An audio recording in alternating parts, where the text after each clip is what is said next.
Hello friend, स्वागत है आपका हमारे चैनल में। आज मैं लेकर आया हूँ झारखंड बोर्ड के विद्यार्थी क्लास 9 के जो छात्र हैं, जो बोर्ड देने वाले हैं, उनके लिए कुछ इम्पोर्टेंट वस्तुनिष्ठ प्रश्न वीवीआई एमसीक्यू। जो इतिहास के पहला चैप्टर है फ्रांसीसी क्रांति, उस चैप्टर का कुछ एमसीक्यू हैं। तो आइए हम सवालों पे चलते हैं, हमारे साथ बने बने रहिएगा। और नए आए हैं तो आ गए हैं हमारे चैनल पर तो सब्सक्राइब भी कर दीजिएगा, लाइक भी कर दीजिएगा, शेयर भी कर दीजिएगा, ताकि दूसरों को भी पता चले। ठीक है, तो आइए पहला प्रश्न हल करते हैं हम लोग। पहला प्रश्न देखते हैं क्या है। पहला प्रश्न है, बास्तिल का किला किस शहर में स्थित था? बास्तिल का किला किस शहर में स्थित था? पहला ऑप्शन है पेरिस, दूसरा कान, लियोन, नांत। तो इसका आंसर हो जाएगा पेरिस। क्या हो जाएगा?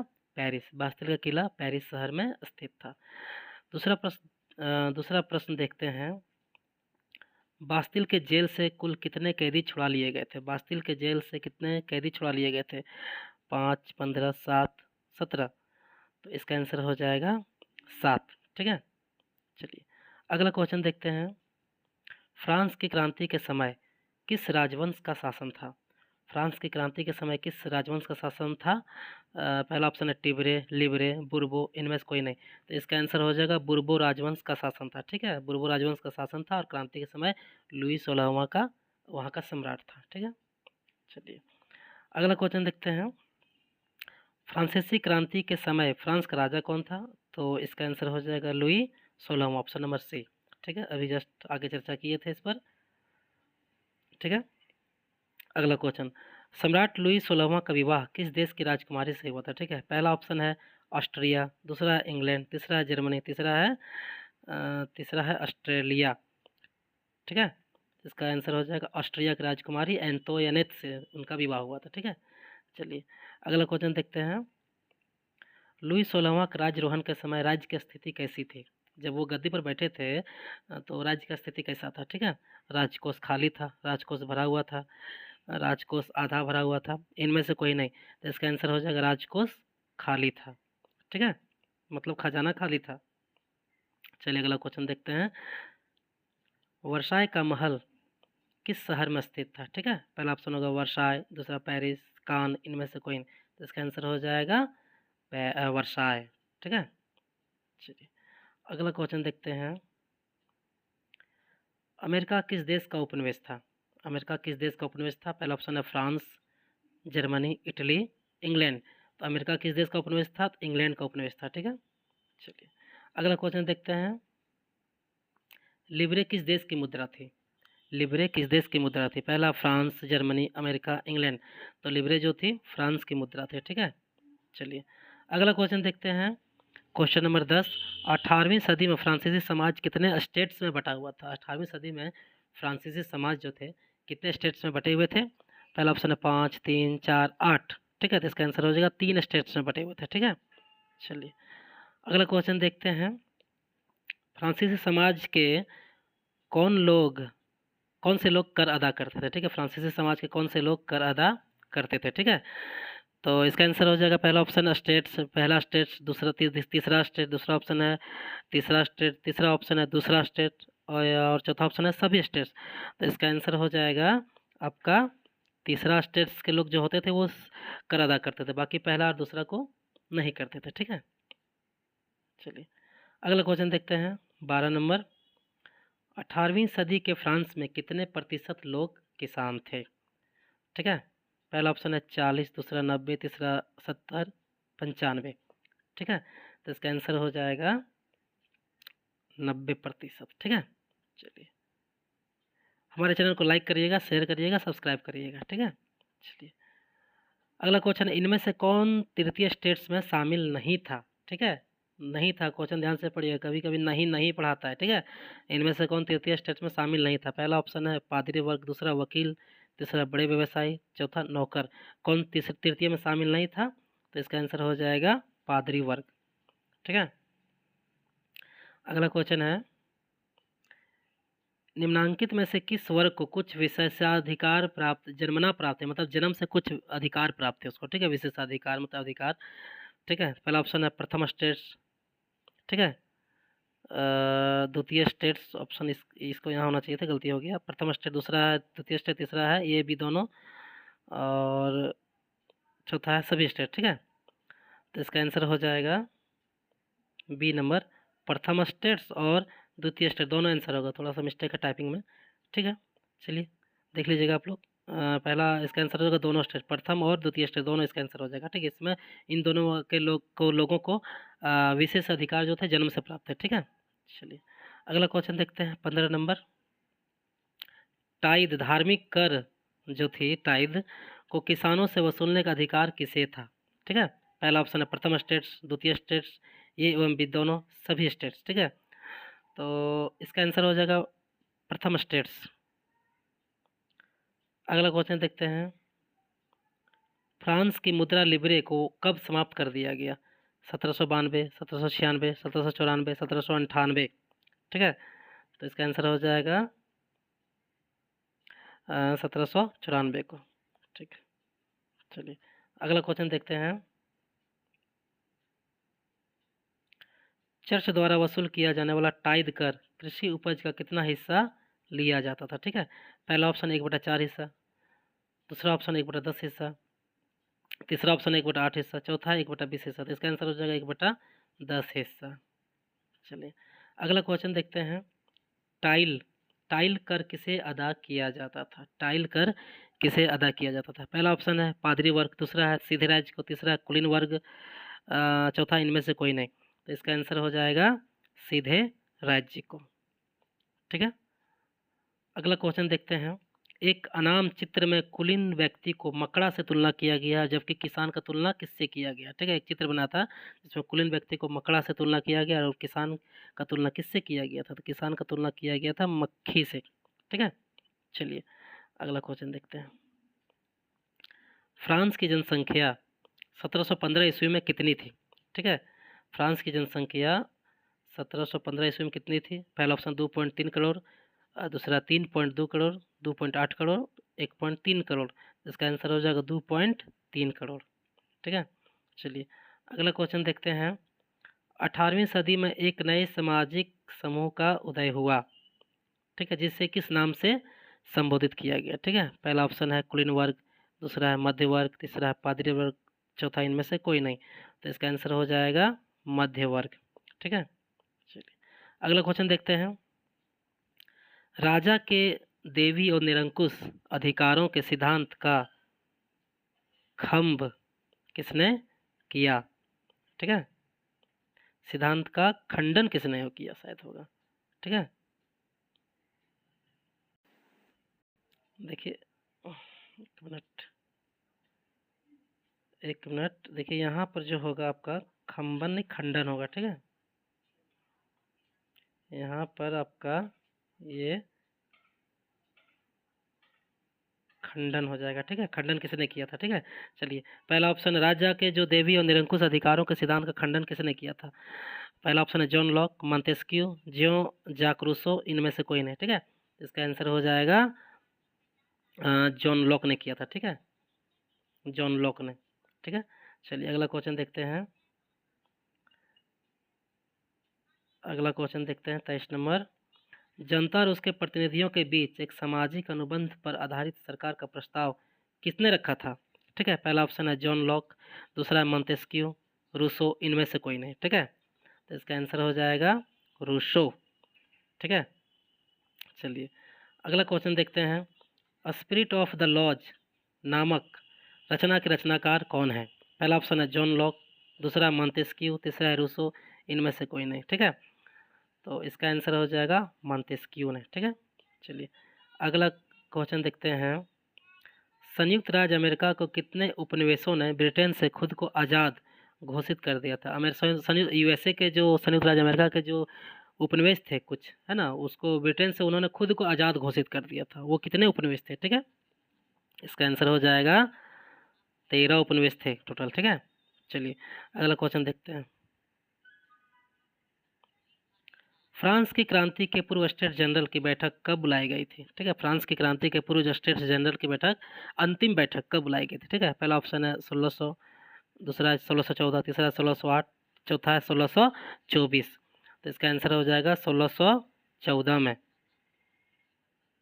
ठीक है। चलिए अगला क्वेश्चन देखते हैं, लुई 16वां ने नए करों के प्रस्ताव के अनुमोदन के लिए स्टेट्स जनरल की बैठक कब बुलाई थी? ठीक है, पहला ऑप्शन है 5 मार्च 1789, दूसरा है 15 अप्रैल 1789, तीसरा है 5 मई 1789, चौथा है 25 जून 1789। तो इसका आंसर हो जाएगा 5 मई 1789। चलिए अगला क्वेश्चन देखते हैं। निम्नांकित में से किसका प्रतिनिधि सभा की बैठक में प्रवेश वर्जित नहीं था? मतलब उसका जो एक सब प्रतिनिधि था, उसका सभा की जब बैठक होती थी उसमें उसका प्रवेश वर्जित नहीं था, मतलब प्रवेश ले सकता था। ठीक है, कौन सा वो था प्रतिनिधि? किसानों का प्रतिनिधि था क्या? कारीगरों का प्रतिनिधि था क्या? औरतों का प्रतिनिधि था क्या? ठीक है, वकीलों का प्रतिनिधि था क्या? कौन था? तो इसका आंसर हो जाएगा वकीलों का प्रतिनिधि प्रवेश कर सकता था बैठक में। ठीक है, चलिए अगला क्वेश्चन देखते हैं। तृतीय स्टेट्स का नेतृत्व किनके हाथों में था? मिराबियो, आबेसिए, ये भी दोनों, इनमें से कोई नहीं। ठीक है, इसका आंसर हो जाएगा ये, मतलब मिराबियो और आबेसिए दोनों ने इसका नेतृत्व, दोनों के हाथों में नेतृत्व था। ठीक है, तृतीय स्टेट्स का। ठीक है, चलिए अगला क्वेश्चन देखते हैं। तृतीय स्टेट क्या है? तृतीय स्टेट क्या है शीर्षक से एक पंपलेट किसने लिखा था? ठीक है, पहला ऑप्शन है मिराबियो, दूसरा है रूसो, तीसरा आबेसिए, चौथा वाल्टेयर। तो इसका आंसर हो जाएगा आबेसिए ने। ठीक है, चलिए अगला क्वेश्चन देखते हैं। फ्रांस कब संवैधानिक राजतंत्र बन गया? फ्रांस कब संवैधानिक राजतंत्र बन गया? ठीक है, पहला ऑप्शन है 1789, 1791, 1790, 1792। तो इसका आंसर हो जाएगा 1791। ठीक है, चलिए अगला क्वेश्चन पे आते हैं। नेशनल असेंबली में चुनाव में मतदाता बनने की आवश्यक योग्यता क्या थी? नेशनल असेंबली के चुनाव में मतदाता बनने की आवश्यक योग्यता क्या थी? 25 वर्ष से अधिक उम्र, कम से कम 3 दिन की मजदूरी के बराबर कर चुकता हो, ठीक है, पुरुष होना चाहिए, सभी आवश्यक थे। क्या थे? तो इसका आंसर हो जाएगा सभी आवश्यक थे। ठीक है, चलिए अगला क्वेश्चन देखते हैं। टूटी हुई जंजीर किसका प्रतीक थे? मतलब किसके प्रतीक थे? टूटा हुआ जंजीर जो है किसके प्रतीक का मतलब थे? क्या चीज़ का प्रतीक था ये? ठीक है, एकता का, अज्ञानता का, आज़ादी का, इनमें से कोई नहीं। तो इसका हो जाएगा आज़ादी का प्रतीक था टूटी हुई जंजीर। ठीक है, चलिए अगला क्वेश्चन देखते हैं। शाही सत्ता का प्रतीक क्या था? अपनी पूंछ मुंह में लिए सांप, त्रिभुज के अंदर रोशनी बिखेरती आंख, राजदंड, छड़ों का बच्छीदार गट्ठर। ठीक है, इसका आंसर हो जाएगा राजदंड। राजदंड जो था शाही सत्ता का प्रतीक था। ठीक है, फ्रांस का राष्ट्रीय रंग क्या थे? फ्रांस का राष्ट्रीय रंग क्या थे? नीला, सफ़ेद, लाल, सभी। देखिए ये फ्रांस का जो राष्ट्रीय रंग थे ये सभी थे। ठीक है, चलिए अगला क्वेश्चन है। नेशनल असेंबली ने पर्सा एवं ऑस्ट्रिया के विरुद्ध युद्ध की घोषणा कब की थी? नेशनल असेंबली ने पर्सा और ऑस्ट्रिया के विरुद्ध युद्ध की घोषणा कब की थी? ठीक है, 1792, 1789, 1790, 1794। तो इसका आंसर हो जाएगा 1789 में। ठीक है, चलिए अगला क्वेश्चन देखते हैं। रॉजेट दी लाइल द्वारा रचित मार्सिले किस देश का राष्ट्रगान था? ठीक है, मार्सिले जो था राष्ट्रगान रॉजेट दी लाइल ने लिखा था, किस देश का राष्ट्रगान है? Austria, England, Germany, France. इसका आंसर हो जाएगा फ्रांस। ठीक है, चलिए अगला क्वेश्चन देखते हैं। जैकोबिन क्लब के सदस्य कौन थे? जैकोबिन क्लब के सदस्य कौन थे? छोटे दुकानदार, कारीगर, दिहाड़ी मजदूर, सभी। कौन थे? तो इसका आंसर हो जाएगा सभी। ठीक है, किस वर्ग ने गोदी कामगारों की तरह धारीदार लंबी पतलून पहनने का निर्णय लिया? ठीक है, तो इसका आंसर हो जाएगा आपका ऑप्शन दिख रहा था, कुलीव, जैकोबिन, पादरी और वकील। इसका आंसर हो जाएगा आपका जैकोबिन ने। ठीक है, चलिए अगला क्वेश्चन देखते हैं। फ्रांस में ब्रीचेस मतलब घुटना तक कपड़ा होता था, कौन पहनते थे? ठीक है, कुलीन, जैकोबिन, पादरी, इनमें से कोई नहीं। कौन पहनते थे? तो इसका आंसर हो जाएगा कुलीन लोग। ठीक है, चलिए कॉन्वेंट क्या था? अगला क्वेश्चन है कॉन्वेंट क्या था? धार्मिक जीवन को समर्पित समूह की इमारत, धार्मिक जीवन को समर्पित मैदान, राजनीतिक जीवन से संबंधित पुस्तक, इनमें से कोई नहीं। तो इसका आंसर हो जाएगा धार्मिक जीवन को समर्पित समूह की इमारत। ठीक है, अगला क्वेश्चन है, 100 कुलात से आप क्या समझते हैं? 100 कुलात से कुलात होगा, 100 कुलात से आप क्या समझते हैं? ठीक है। पहला ऑप्शन है, जैकोबिनो को 100 कुलात के नाम से जाना जाता था। इसका शाब्दिक अर्थ होता है बिना घुटने वाले। 100 कुलात पुरुष लाल रंग की टोपी पहनते थे। सभी सही है, तो इसका आंसर हो जाएगा सभी सही है। ठीक है, चलिए अगला क्वेश्चन देखते हैं। लुई, यहाँ लुई होगा, लुई 16वां को किस आरोप में 21 जनवरी 1793 को फांसी दे दी गई? ठीक है। पहला ऑप्शन है हत्या, देशद्रोह, लूट, इनमें से कोई नहीं। तो इसका आंसर हो जाएगा देशद्रोह के आरोप में उसे फांसी दे दी गई थी। फ्रांस, अगला क्वेश्चन देखते हैं। फ्रांस के इतिहास में किस कालखंड को आतंक का युग के नाम से जाना गया इसको? ठीक है। पहला ऑप्शन है 1792 से 1790 से 1792 तक। दूसरा ऑप्शन है 1793 से 1794 तक। तीसरा ऑप्शन है 1793 से 1795 तक। चौथा ऑप्शन है 1794 ईस्वी से 1796 तक। इसका आंसर हो जाएगा 1793 से 1794 तक। ठीक है, चलिए अगला क्वेश्चन देखते हैं। गिलोटिन क्या था? गिलोटिन क्या था? एक पुस्तक का नाम था, खेती करने का मशीन था, सिर कलम करने का मशीन था, मनोरंजन की वस्तु था। क्या था ये? ये था सिर कलम करने का मशीन, सिर को काटने वाली मशीन, कलम करने वाली मशीन। ठीक है, चलिए अगला क्वेश्चन देखते हैं। जैकोबिन सरकार के पतन के बाद सत्ता किसके हाथों में आ गई? मध्य वर्ग के संपन्न तबके के हाथों में, उच्च वर्ग के हाथों में, मध्य वर्ग के कमजोर तबके के हाथों में, निम्न वर्ग के हाथों में? तो इसका आंसर हो जाएगा मध्य वर्ग के संपन्न तबके के हाथों में। ठीक है, अगला क्वेश्चन देखते हैं। फ्रांस में महिलाओं को मताधिकार कब प्राप्त हुआ? 1942 ईस्वी में, 1756 ईस्वी में, 1946 ईस्वी में, 1768 ईस्वी में। ठीक है, तो इसका आंसर हो जाएगा 1946 ईस्वी में फ्रांस में महिलाओं को मताधिकार प्राप्त हुआ था। 1946 ईस्वी में। ठीक है, मतलब महिलाओं को वोट देने का अधिकार। ठीक है, चलिए अगला क्वेश्चन देखते हैं। ओलंप दे गुज को पुरुष एवं एवं का विरोध करने के कारण, पुरुष एवं किसका विरोध करने के कारण नागरिक अधिकार घोषणा पत्र कब फांसी दी गई? देखिए इसमें मिस्टेक, टाइपिंग थोड़ा मिस्टेक है। देखिए यहाँ पर प्रश्न है, यहाँ पे टाइपिंग मिस्टेक है थोड़ा। ओलंप दे गुज को पुरुष एवं नागरिक अधिकार घोषणा पत्र का विरोध करने के कारण कब फांसी दी गई, ये प्रश्न होगा। ठीक है, ओलंप दे गुज को पुरुष एवं नागरिक अधिकार घोषणा पत्र का विरोध करने के कारण कब फांसी दी गई? ठीक है, पहला ऑप्शन है 1793, दूसरा 1795, 1794, 1796। ठीक है, तो इसका आंसर हो जाएगा ऑप्शन नंबर ये 1793 में। ठीक है, चलिए अगला क्वेश्चन देखते हैं। 49 नंबर प्रश्न पर आ गए हम लोग। नेपोलियन बोनापार्ट ने खुद को फ्रांस का सम्राट कब घोषित किया? ठीक है, इसका आंसर हो जाएगा 1804 ईस्वी में। 49 नंबर प्रश्न का 1804। ठीक है, अगला क्वेश्चन देखते हैं। वाटरलू का युद्ध महत्वपूर्ण युद्ध था एक, जिसमें नेपोलियन की हार हो गई थी। कब हुई थी? 1810, 1816, 1815, 1817। इसका आंसर हो जाएगा 1815। अगला प्रश्न देखते हैं। चलिए प्रश्न खत्म हो गई है। तो आप लोगों को प्रश्न कैसा लगा? सारा प्रश्न आप लोग पढ़ लीजिएगा। बहुत ही आपको फायदे पहुंचेगा एग्जाम में। ठीक है, एक बार रिवीजन कर लीजिएगा, देख के जाइएगा पूरा वीडियो। ठीक है, अधूरा मत देखिएगा, पार करके नहीं देखिएगा, स्किप नहीं करिएगा। ठीक है, और हमारे चैनल को लाइक करिएगा, शेयर करिएगा, सब्सक्राइब करिएगा। ठीक है, दोस्तों को भी बताइएगा। ठीक है, धन्यवाद। मिलते हैं अगले क्लास में कुछ नया लेके।